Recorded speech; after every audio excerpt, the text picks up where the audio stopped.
Hello to all traders and welcome to another free live webinar hosted by myself, David Kindley. And today we're looking at the advantages of the market gaps.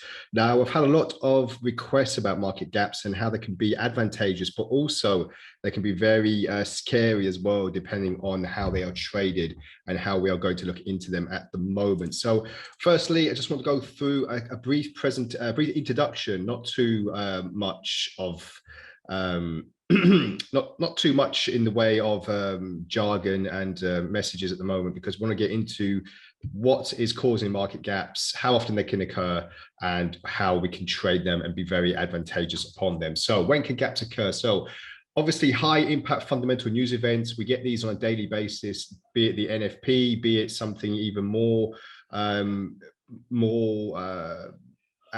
impactful in the market as well. So it's not uncommon for a news release to attract a lot of interest and cause high activity. And this in turn widens the bid and ask spread to an extent that it leaves a gap between both.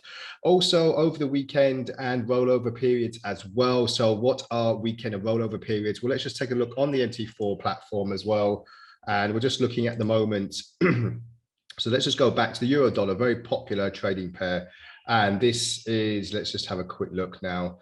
We're going at the moment on a 1 hour chart. And we've had some high impact fundamental news events throughout the course of this trading day and yesterday's. But if we look at yesterday, we had at 10 o'clock, this is GMT +3, we had this long candlestick to the downside. And that was roughly about 60 pips in 1 hour. So that would be considered quite a big movement in that particular candlestick. If we go down to 15 minutes, let's say, so let's see if there's any other big candles. So like we've seen before, let's just go into this candle as well. So it's the same candle that we were looking at. And again, in 15 minutes, we went 50 pips down. So there was a big news announcement, and that caused that movement to go to the downside. But if we also look at the weekend gap, now what is the weekend gap? So the last weekend that we had was on the 9th, from the 6th until the 9th. And let's just go back on the euro dollar. So the 6th.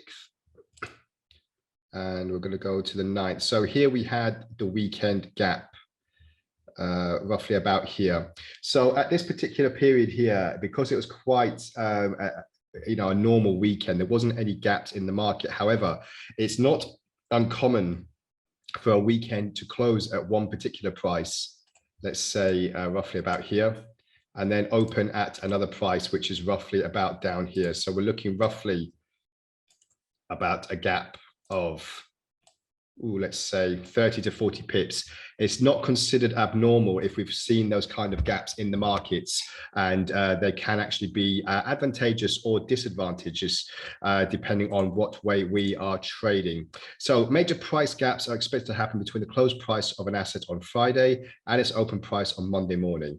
The main reason why bigger price gaps occur over the weekend relates to the CFD market operating at 24 hours a day, only 5 days a week though. However, the interbank market is active across the weekend. So if you've got other markets like banks, like cryptocurrencies, let's say, for example, they can actually keep on moving over the course of the weekend.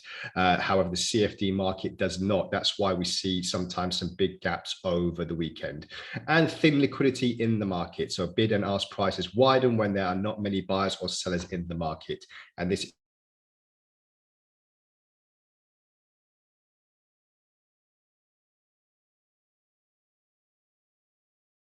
you just quickly is the liquidity in the market. So if we go back to a time where the early Asian session, where there's not much liquidity in the market, as you can see here, very thin liquidity, gaps in the market, very, very common here. I'll just zoom in so it's a little bit easy to see.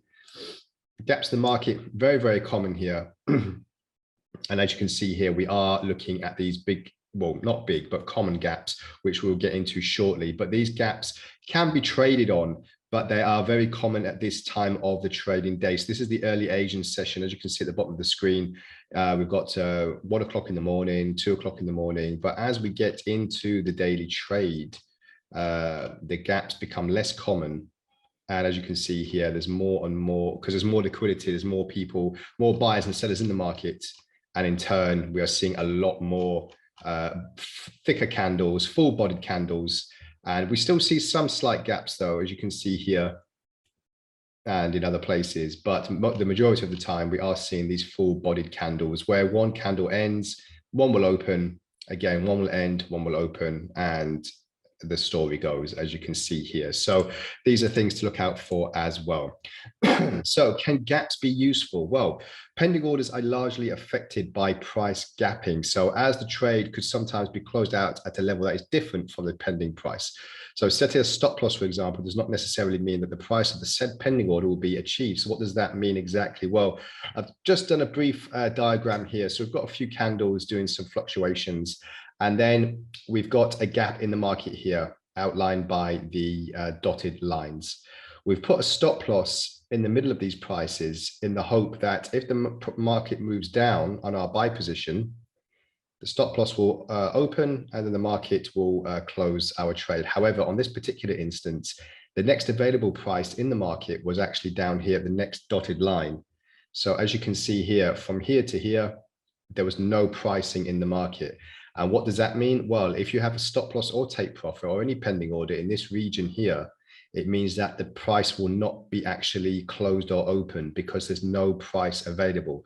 So simply, if there's no price available, then how can the price be offered in the market? So the stop loss will be voided. It will not be picked up. And then that will be the next best available price, a dotted line, and that's where your trade will be closed if it's a stop loss. However, if this was a sell order and this, we will put a top take profit in, then our take profit will be the next available price. This will actually be more beneficial for us because it will give us, the market will give us the next available price, which is lower than the original take profit, meaning that we'll get more profit on that trade when our trade closes. So that's what I just wanted to point out here. Conversely, a take profit price might be taken at a more profitable price depending on the gap. So just to go over that one more time, can gaps be useful? Yes, they can. However, they can be very, very worrying as well. So if we've got a buy position and we're looking to put a stop loss at this red dotted line, this stop loss would actually be cancelled because the next available price on the gap is this black dotted line here. So that's the risk of putting in a stop loss if a gap in the market does occur. However, if it's a take profit and it's a sell position, so we want the price to move down. The lower the price moves, the better it is for the trade because it's a sell position. We're moving lower and the next best available price to take profit is here. It's actually giving us a better price because it's lower than the original take profit if this was a take profit line. So that's what I wanted to point out, if gaps can be useful. The answer is yes, because they can actually benefit the trade going forward as well. So moving on, understanding the sentiment on pricing as well. So price gaps can give a good account of the market sentiment. So a gap on the upside often means that traders are not willing to sell at the levels of the gap. So what we've got here, we've got two very bullish candles, very, very simple diagram. We've gapped to the upside. However, because traders are not willing to close their trades at the levels of the gap, they've kept their bids open, their buy positions open, and prices have kept on moving higher. So that's basically what it means when we're looking at sentiment in the market, and we're looking at how we can get on these trades and gaps in the market. Gapping down shows no intentions for buying at the levels of the gap as well. So again, got two very bearish candlesticks here. We've had a gap in the market. However, the buyers have no intentions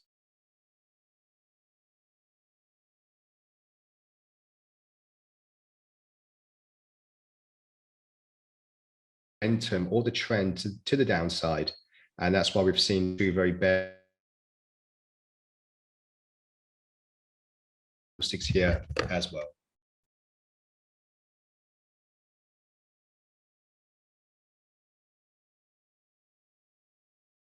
So that's just basically understanding sentiment. So when you see two very bullish candles or bearish candles after a gap, it means that the sentiment is pushing to the upside or to the downside.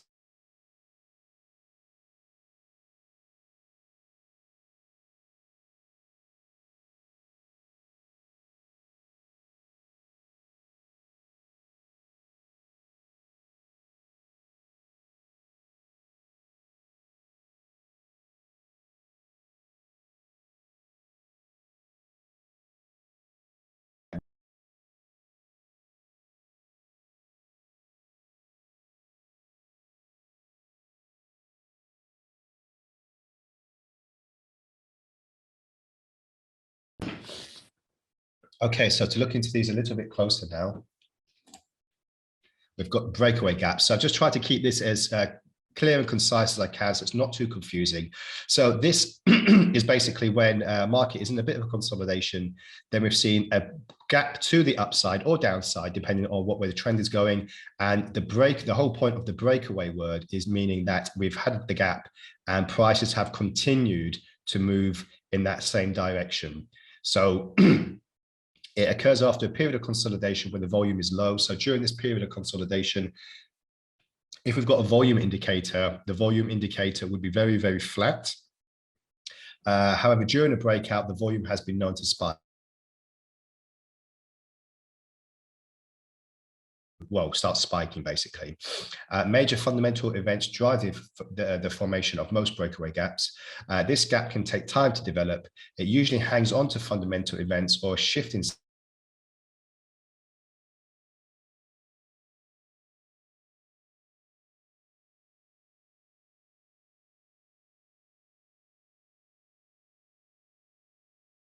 however, it will not probably have any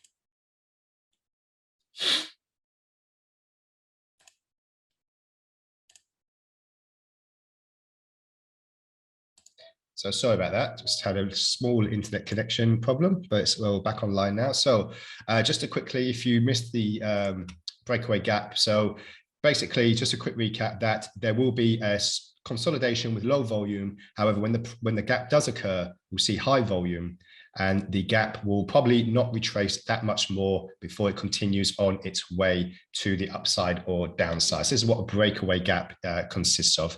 Looking at common gaps now. So they are very common, hence the name. It's not very generous when trying to trade as it does not give much in return. So these are basically gaps that we'll see on a daily basis. And they can pretty much be less than a pip, probably 1 or 2 pips, maybe even less. And they're just gaps that occur. We'll just put on the daily chart here. This is dollar yen. So if we're just looking at the moment,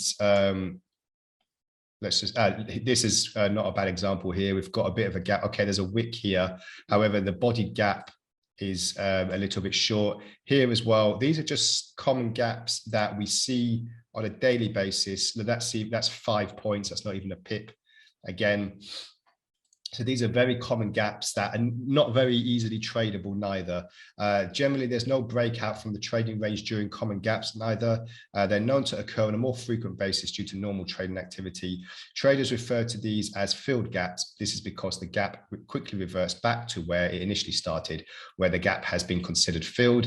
Because common gaps are relatively small, they tend to provide no real analytical insight. So it's very important to understand that if you see very small gaps in the market, they're not considered to be very advantageous in looking at trends, looking at the direction of the market, and these gaps are filled pretty quickly. So this is what we'd see on a daily basis. We've got a slight gap to the upside here, but quickly on the next candlestick, we've filled it pretty much. We've gone down now to cover the gap completely. We've had another small gap to the upside. However, on the next gap, we've got to move to the downside, downside again. However, within 2 or 3 candles, this is minute by minute candles, we have actually filled the previous gap. So this is just something to remember for common gaps, not very special, just wanted to point them out because they are something that we see on a daily basis and something that can not really be traded on because they're not very generous, being under a pip of point, a few points in the direction that they're going.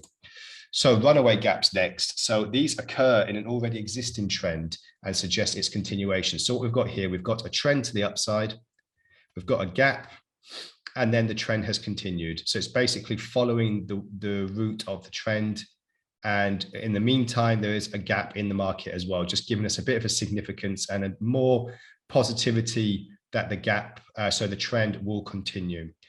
This means that the trending movement can be useful before the gap, which can project price targets. So if we're moving to the upside and we see this gap to the upside as well, more likely than not with runaway gaps, they'll keep on pushing to the upside. So they can be traded on and be very advantageous to trade in the same direction of that particular asset. They're also known as a measuring or continuation gap, which can propel the trend. If valid, then the trend will clearly continue and the market won't fill the gap in the short term. So it's looking like not a breakaway gap where there could be a slight chance of a retracement. These runaway gaps are moving to the upside or downside, continuing the trend most of the time. While most rallies begin with a pullback, the runaway gap gets into a trend with minimal or no retracement. So this is another example here. We've got a slight, if you can say, consolidation. However, there's more upside than not. So as you can see here, I've got a bit of a choppy market leading to the gap.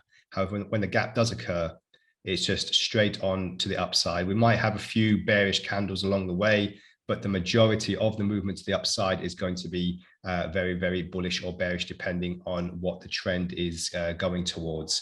So just bear that in mind as well, as we look at what other else, the final gap in the market. And this is exhaustion. So exhaustion is basically how it is. So there's going to be a move in the market. It's going to be very, very buoyant, very bullish or bearish. However, it's going to be exhausted very quickly. So as you can see here, just give me one moment.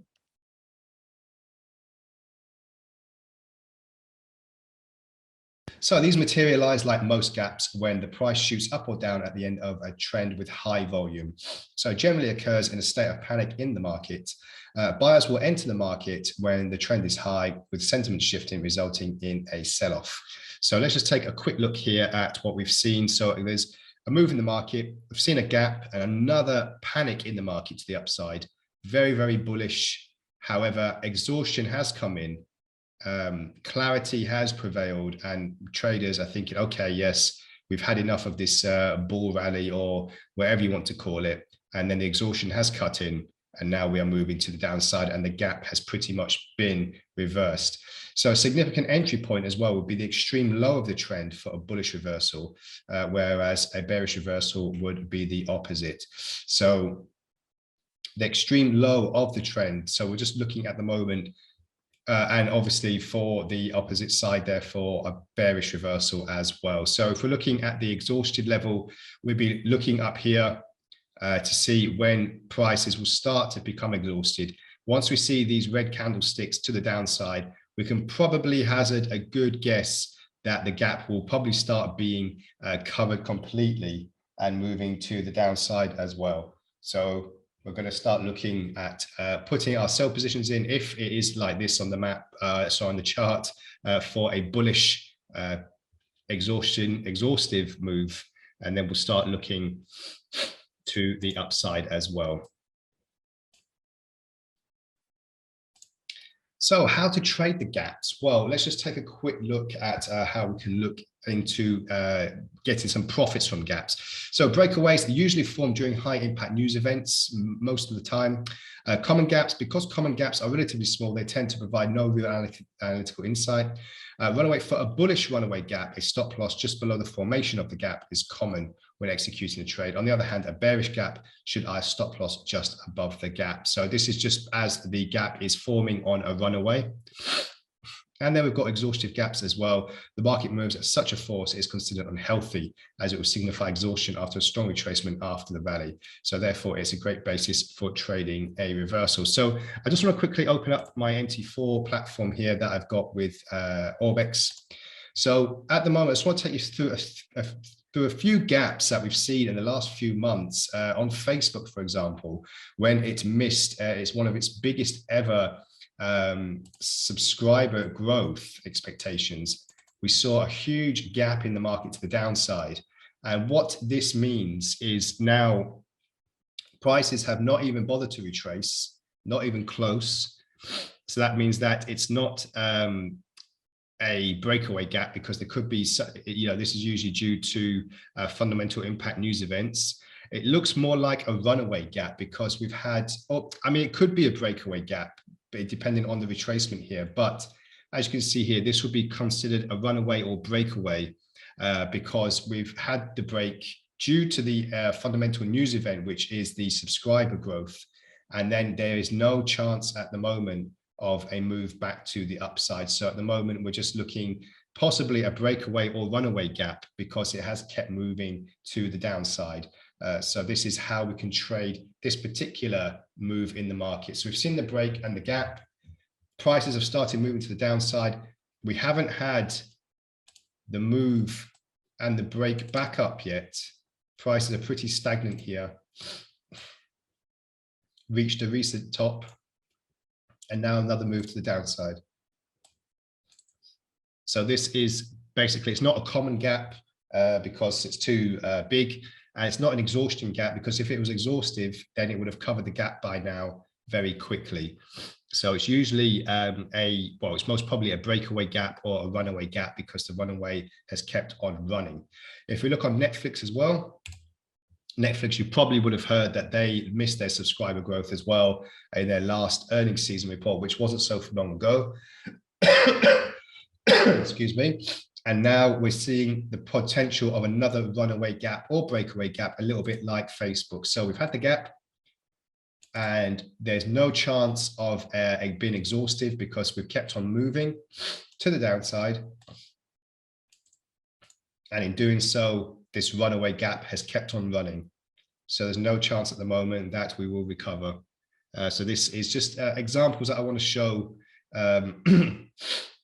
in the near term as well for a lot of charts that we see. Activision Blizzard is a company that Microsoft recently purchased. And when I say recently, you can probably see when the news came out, and it was here. So it was roughly about the 18th of January. We saw a gap in the market due to the big fundamental news event. So we saw this breakaway gap. The reason why this is a breakaway gap for me is because we are now looking like prices did start moving a little bit lower, attempting the retracement here. So it wasn't exactly a runaway gap because a runaway would have just kept on going, would have spiked and then kept on pushing higher and probably would have kept on going or would have been hovering around this area. But at the moment, we are looking to the downside now slightly. So this is why this is most probably a breakaway gap. So we've had the breakaway and now prices are just starting to retrace slightly, and then we'll see if it's going to become a bit too exhaustive in that respect. So I just want to show you like some live examples of the type of gaps that we see in everyday markets, because it can be very advantageous, it can be pounced upon as well in the market, and it can be very, very good if you are looking to jump on these opportunities as well. Now, you've probably heard about Twitter and Tesla, Twitter being potentially bought out. So at the time when all this was going on, obviously we saw the big spike in the market because Twitter were going to be bought out by Elon Musk, not by Tesla itself, but by Elon Musk, who is the CEO of Tesla. However, as you can see here, we saw a very big gap in the market and prices were looking good. However, as you can see here, this has become very exhaustive.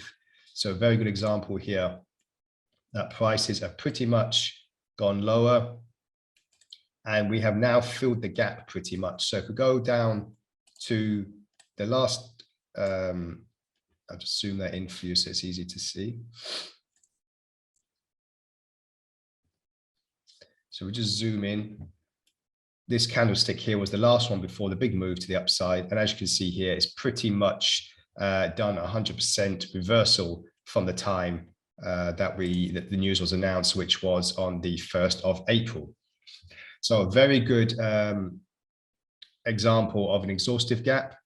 And these two here are pretty much good examples of runaway gaps as well, because they've kept on moving to the same trend, the same way that the gap was formed as well.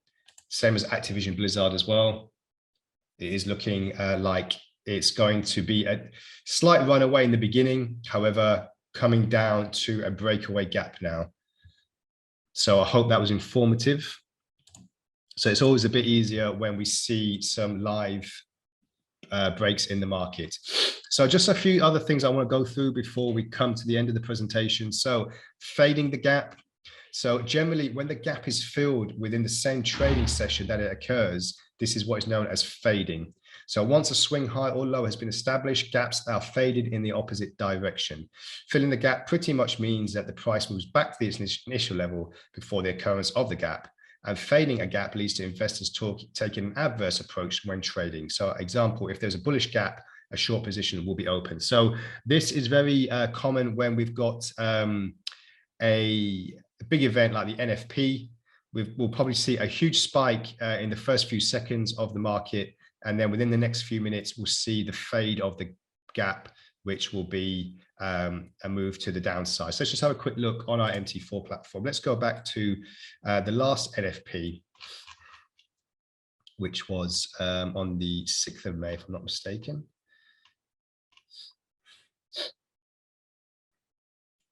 Let's go to a 1 minute chart, so it's a bit easier to see.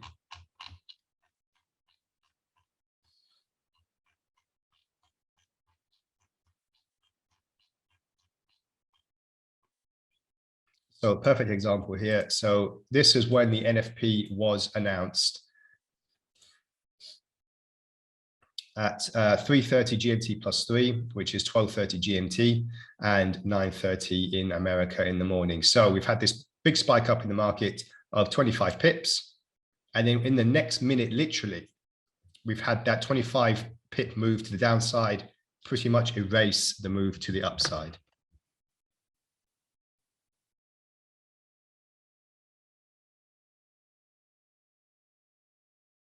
So this is what is known as fading. So we've seen the move to the upside, and with the next minute, we've faded the gap. And the reason that this could be some gaps in the market is just because it's a full-bodied candle here. It doesn't mean that every price has been hit in this gap, in this candlestick here. So the first price could have been here. The second price then could have been here. So we could have gone bang, bang. And then we could have had another price at the very top of the candle. Bang, bang, bang, and then possibly down to the next one. So then the full body candle would be created. However, not every single price in the market in this particular candle could have been hit. And then within the next minute, we've gone to the downside and completely faded out this particular candle here.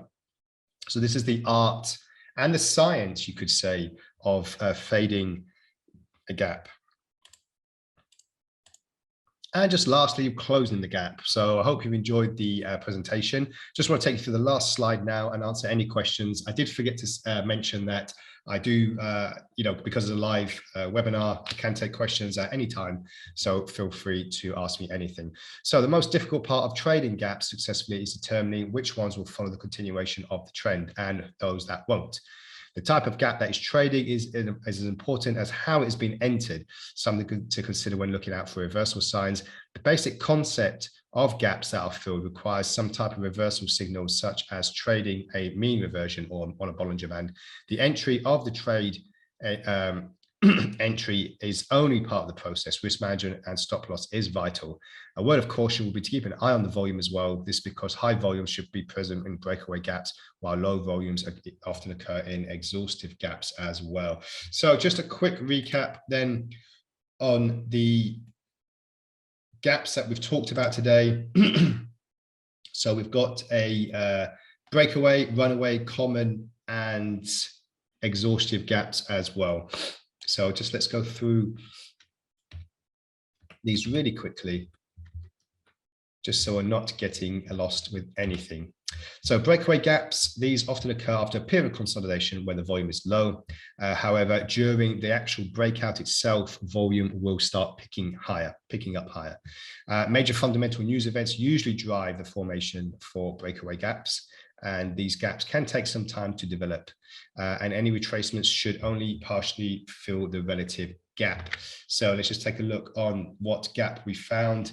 And we said that the Activision Blizzard gap in the market was a breakaway gap because we've had the spike to the upside. We haven't had any move higher, so it's not a runaway gap. However, prices are now starting to retrace, and we are starting now to look to the downside. So it looks like it's a breakaway gap.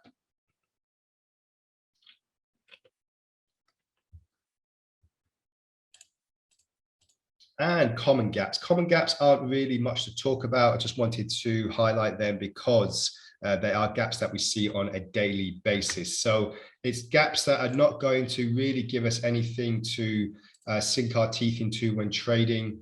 As you can see here on this particular chart on the dollar yen, on a minute by minute chart, we do see small gaps in the market, such as here and up here.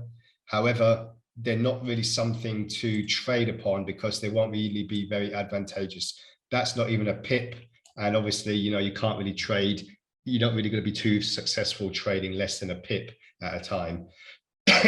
So this is why they're not really very advantageous, and they're not very popular when trading.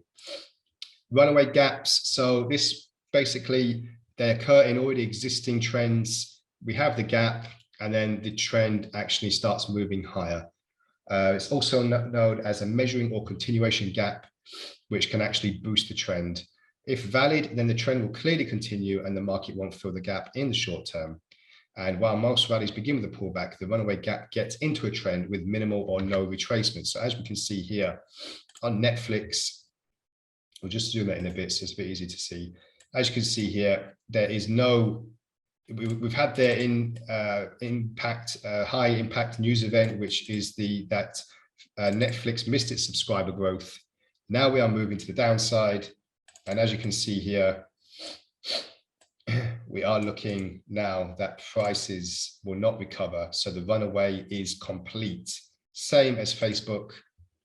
We saw the signs that we will see a recovery. However, that was a recovery to the first available price after the gap. The actual gap itself was up here. So there's pretty much no chance that prices will reach the recent highs before the gap. And now the runaway is completed because we're moving back to the downside. So this is a clear runaway gap as well. And lastly, exhaustive. So they generally occur in a state of panic in the market. Buyers or sellers, depending on the way it's going. I've put in buyers here because it's a clear buy pattern and then a sell.